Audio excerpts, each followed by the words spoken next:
Londres, 26 février 1995. Il est 5 heures du matin. Dans les bureaux de la Barings Bank, la plus vieille banque marchande d'Angleterre, fondée en 1762, celle qui a financé les guerres napoléoniennes, un téléphone sonne dans le silence. Personne ne dormira cette nuit. En quelques heures, une institution de 233 ans va s'effondrer. Non pas à cause d'une crise mondiale, non pas à cause d'une guerre, non pas à cause d'une récession, mais à cause d'un seul homme, âgé de 28 ans, qui travaillait seul, dans un bureau à Singapour.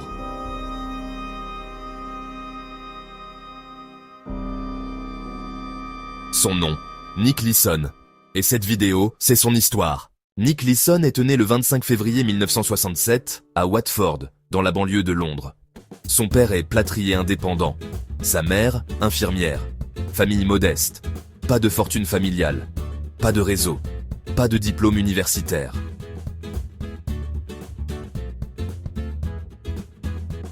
Mais ce gars a quelque chose, un appétit pour réussir, une capacité à convaincre, à s'adapter, à performer. En 1985, sans aller à l'université, il décroche un emploi de clerc à la Coutts Bank, la banque privée de la famille royale britannique. Premier contact avec l'argent des puissants. Il passe ensuite 2 ans chez Morgan Stanley, apprend les bases des marchés dérivés. Puis, en 1989, la Barings Bank l'embauche. Une banque légendaire. Celle qui a aidé à financer la Louisiane achetée par les États-Unis à Napoléon en 1803. Celle dont la reine d'Angleterre Élisabeth II est cliente personnelle. Une institution.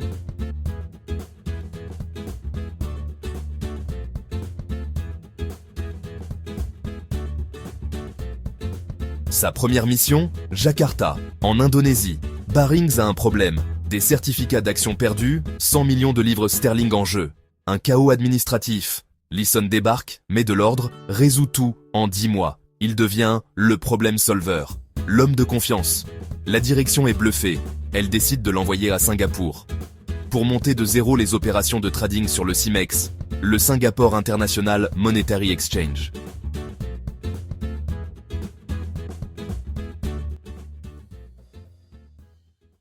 Singapour, 1992.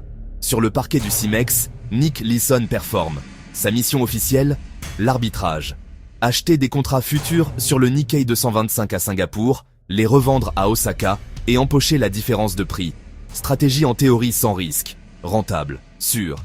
Mais Leeson est ambitieux, trop ambitieux. Et la supervision de Londres est inexistante. Il détient à la fois le poste de chef trader IT, celui de responsable du back-office. Ce qui veut dire qu'il contrôle les transactions ET, leur enregistrement comptable. Personne ne vérifie, personne ne surveille.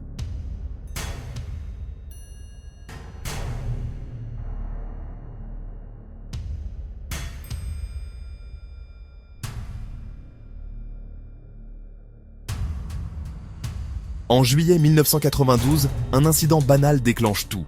Une nouvelle employée de son équipe fait une petite erreur. Elle vend des options à la place de les acheter. Perte, 20 000 livres, minime. Mais Leeson refuse d'admettre l'erreur à Londres. Il a sa réputation à protéger, sa position d'homme infaillible. Alors il fait quelque chose de fatal. Il crée un compte secret, numéroté 8 pour y cacher la perte.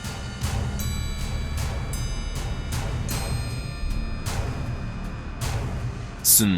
En culture chinoise, le 8 porte bonheur. Ironie cruelle. Ce compte va devenir le gouffre dans lequel une fortune entière va disparaître. Au départ, 20 000 livres cachés. Leeson pense combler rapidement le trou avec ses profits. Mais les pertes s'accumulent. Il spécule de plus en plus, porte des positions de plus en plus risquées. Et chaque fois qu'il perd, il cache la perte dans le 8IUC88.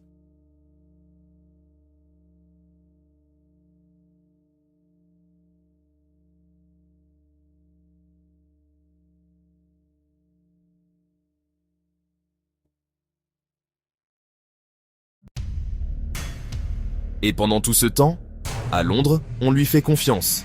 Plus que confiance. En 1993, ses profits officiels représentent 10% des bénéfices totaux de la banque. On lui décerne des bonus. On l'applaudit. On ne pose pas de questions. On ne regarde pas trop près. L'homme qui détruira Barings était, aux yeux de sa hiérarchie, son meilleur employé. Janvier 1995. Nick Leeson est au bord du gouffre mais ne l'admet pas encore. Il parie tout sur la stabilité du marché japonais. Il vend des options, ce qu'on appelle un short straddle, en pariant que le Nikkei 225, l'indice boursier japonais, restera stable autour de 19 000 points. C'est un pari risqué, mais tout va bien. Les marchés sont calmes, jusqu'au matin du 17 janvier 1995. À 5h46 du matin, heure locale, un séisme de magnitude 7,3 frappe la région de Kobe, au Japon. 6434 personnes mourront. Des quartiers entiers sont rasés et le Nikkei s'effondre. En 3 jours, l'indice perd plus de 1000 points.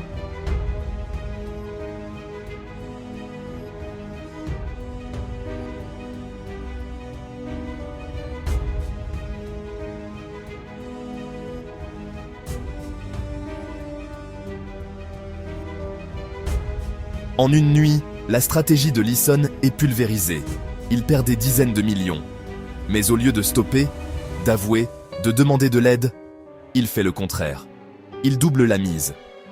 Dans les jours qui suivent le séisme, Leeson achète en masse des contrats futurs sur la hausse du Nikkei. Plus de 20 000 contrats en 3 jours, chacun valant environ 180 000 $. Il parie que le marché va rebondir. Il est convaincu qu'il peut, lui seul, forcer le marché à remonter.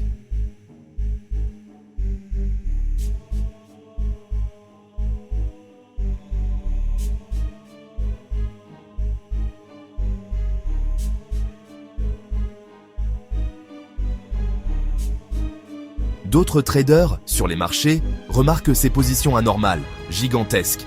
Ils comprennent qu'un grand acteur est en train de se faire massacrer. Ils commencent à trader contre lui, aggravant encore la chute. Le 23 février 1995, un clerc comptable de Londres, en déplacement à Singapour, tombe sur des chiffres qui ne collent pas. Il remonte l'information. C'est la panique à la direction. Pour la première fois, quelqu'un regarde vraiment dans le compte Willibibi K88.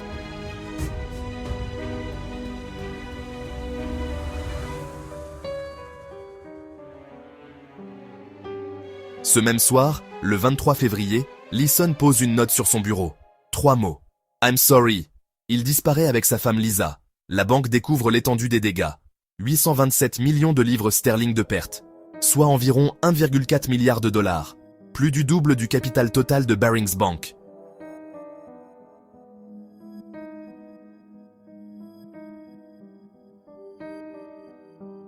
Le 26 février 1995, Barings Bank, 233 ans d'existence, financeuse des guerres napoléoniennes, banquière de la reine, est déclarée insolvable. L'institution s'effondre du jour au lendemain. Pendant que Barings s'effondre, Nick Leeson fuit. Il prend la fuite avec sa femme vers Kuala Lumpur, puis Bangkok, puis finalement Francfort, en Allemagne.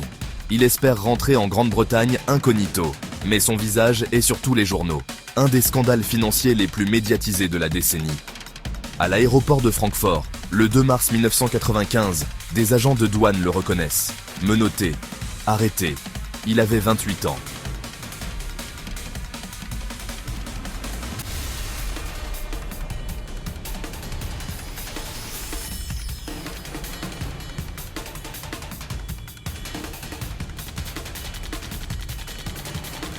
ING, le groupe financier néerlandais, rachète Barings Bank pour une livre sterling, symboliquement, et assume l'intégralité de ses dettes. 1200 employés à Singapour perdent leur emploi du jour au lendemain. Leeson est extradé vers Singapour en novembre 1995 après 9 mois de procédure. Il plaide coupable de 2 chefs d'accusation, tromperie des auditeurs bancaires et fraude envers le CIMEX. En décembre 1995, il est condamné à 6 ans et demi de prison. En prison de Changi, à Singapour, les conditions sont brutales. Enfermé 23 heures sur 24. Chaleur accablante. Prisonnier parmi des membres de triades chinoises et de cartels. Il nettoiera des assiettes pour 35 pence par semaine.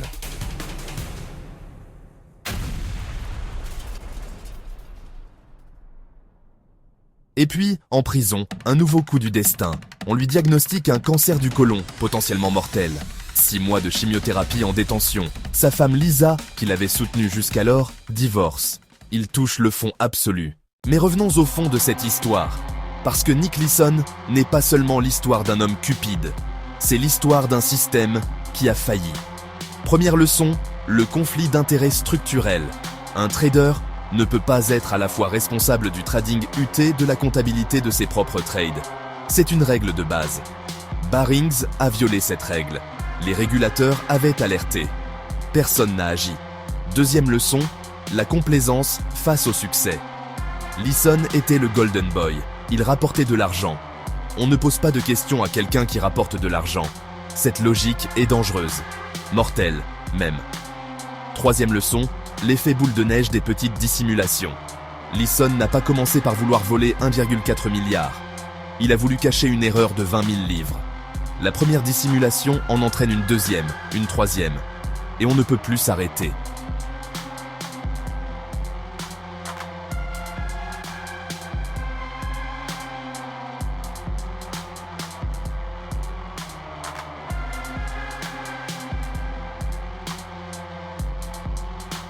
Quatrième leçon, la psychologie du trader en détresse.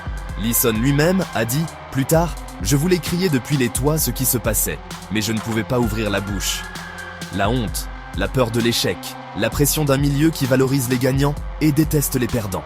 Ces facteurs psychologiques sont réels, et ils peuvent être dévastateurs. Ce cas a changé pour toujours la régulation bancaire mondiale. Après Barings, les banques ont été forcées de séparer absolument les fonctions de trading et de contrôle. Des systèmes de surveillance des trades en temps réel ont été déployés. Les bonus ont été restructurés pour éviter d'encourager le risque excessif. Nick Leeson est sorti de prison en juillet 1999, à 32 ans. Brisé, fauché, malade. Sa carrière dans la finance? Terminée à vie.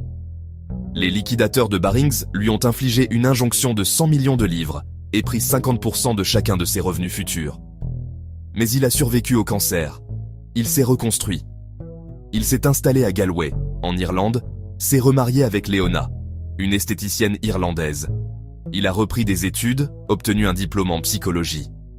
Il a écrit son autobiographie, Rogue Trader, publiée en 1996, adaptée en film en 1999, avec Ewan McGregor dans son rôle.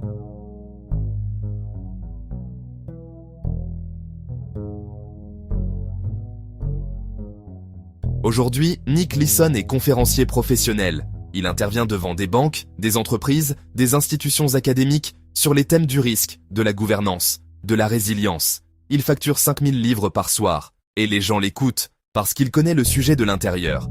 Plus récemment, il a rejoint une agence d'intelligence financière pour enquêter sur des fraudes. Le poacher turned gamekeeper, le braconnier devenu garde-chasse, l'ironique logique d'une vie. Il a déclaré en 2015 « C'est impossible de me distancer de l'embarras qui reste le souvenir dominant de cette période. Je voulais réussir, mais je serai toujours rappelé pour mon plus grand échec. » Ce que l'histoire de Nick Leeson nous dit, au fond, c'est que les catastrophes ne viennent pas toujours de là où on les attend. Pas d'une guerre, pas d'une récession mondiale. Parfois, elles viennent d'une petite peur, d'un homme qui n'ose pas admettre une erreur de 20 000 livres, et qui se retrouve à en dissimuler 827 millions. Un seul trader, non surveillé, avec un double pouvoir sur ses propres positions, dans un système qui lui faisait trop confiance parce qu'il était rentable. C'est tout ce qu'il a fallu pour faire tomber une banque de 233 ans. Les vraies fortunes brisées ici, ce ne sont pas seulement les comptes de Barings, ce sont les 1200 employés qui ont perdu leur emploi du jour au lendemain, ce sont les actionnaires, ce sont les clients, ce sont tous ceux que le système a oublié de protéger.